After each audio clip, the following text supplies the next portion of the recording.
जय महाकाल। शनिवार रात अपने दिन का प्रवास समाप्त करके हम अपने अगले दिन यानी रविवार के प्रवास की ओर बढ़े। शनिवार रात को हनुमान जी को प्रणाम कर और अपने प्रवास में साथीदार रहने वाले वाहन की पूजा करने के बाद हम पेट्रोल पंप पहुंचे। पेट्रोल भरवा कर हमने अपने प्रवास की शुरुआत की। कुछ किलोमीटर चलने के बाद पहले पड़ाव मतलब जाम सावली चमत्कारिक हनुमान जी के दर्शन करने पहुंचे। शनिवार का दिन था, इसीलिए मंदिर में काफी भीड़ थी।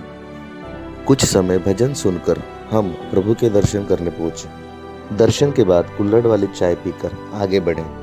कुछ दूरी तय करने के बाद बंजारा माता मंदिर पहुंचे। माँ को और महादेव को प्रणाम करने के बाद हमने यहीं पर खाना खाया।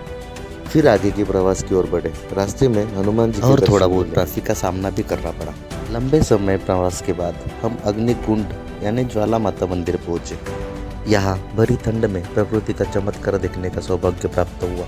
सुबह 4 बजे नहाने के लिए गर्म पानी का प्रबंध तो पहले से ही भगवान ने कर रखा था। गर्म पानी का कुंड, सभी भक्तों ने नहाकर कुछ समय विश्रांति करने के बाद हम निकल पड़े अगले पड़ाव के प्रवास यानी पचमढ़ी मध्य प्रदेश। घाटी भरी रास्तों से प्रवास करने के बाद हम पहुंचे पचमढ़ी।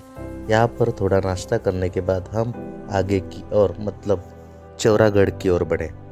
बड़ी बड़ी पहाड़ियों को चीरकर बनाए गए घाटियों वाले रास्ते पर प्रवास करने के बाद हम पहुंचे पार्किंग एरिया में। यहाँ गाड़ी पार्क करने के बाद हमारी पैदल यात्रा की शुरुआत हुई। यहाँ से मंजिल काफ़ी दूर है। कहीं पहाड़ियाँ चढ़ने के बाद हमें हमारे प्रभु के दर्शन मिलेंगे। चौरागढ़ की ओर बढ़ते समय हमने पहले पीने के लिए पानी ले लिया और आगे बढ़े। पहले पड़ाव में बजरंगबली के दर्शन किए, उनको प्रणाम करके हम आगे बढ़े। रात भर के प्रवास की थकान तो थी क्योंकि सोने का समय ही नहीं मिला, लेकिन रास्तों में चल रहे भक्तगणों को देखकर हम भी इन्हीं लोगों के साथ आगे बढ़े। चलते चलते हमें अपनी मंजिल काफ़ी करीब पहुँचे। प्रवेश द्वार पर प्रभु को याद करके उनसे मिलने की मनोकामना कर हमने अपना प्रवास जारी रखा।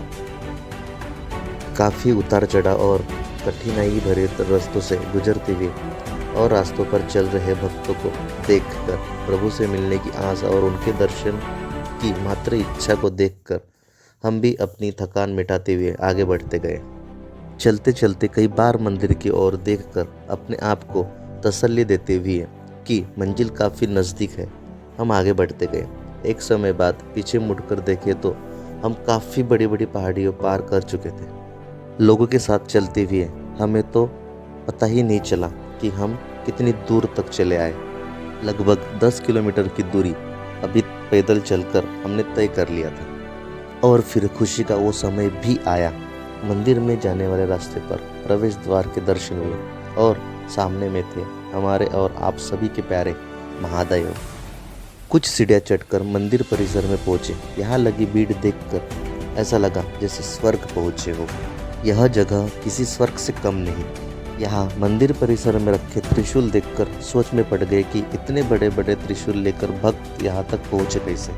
जिस रास्तों से हम बिना कुछ लेकर खाली हाथ भी हमें कुछ रास्तों पर तकलीफ हुई तो क्या उन लोगों को कितनी तकलीफ हुई होगी।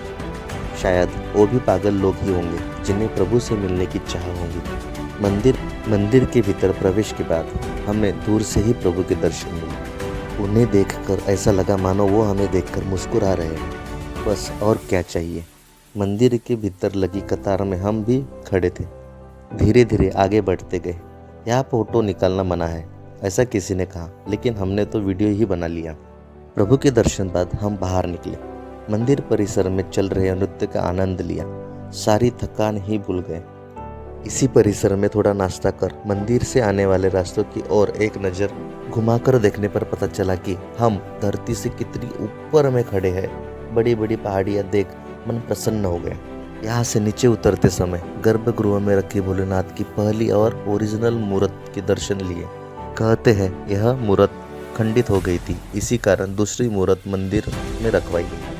फिर यहाँ से उसी रास्तों से होते हुए पार्किंग एरिया में पहुँचे।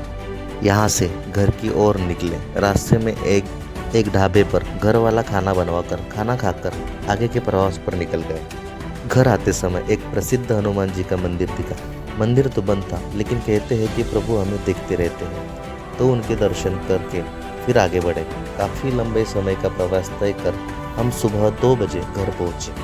इतने रात को सोने के अलावा कुछ करने को बचा ही नहीं था। ऐसा रहा हमारा खूबसूरत प्रवास। आप भी मिल आइए भोलेनाथ से। सुबह हमने समय की कमी की वजह से शॉर्ट वीडियो ही अपलोड किया था। फुल वीडियो अभी अभी अपलोड किया है। प्लीज़ हमारी वीडियो को लाइक एंड सब्सक्राइब जरूर कीजिएगा। जय महाकाल, जय श्री राम। आप सभी से विनती है, प्लीज़ पूरा वीडियो जरूर देखिएगा। जय श्री राम।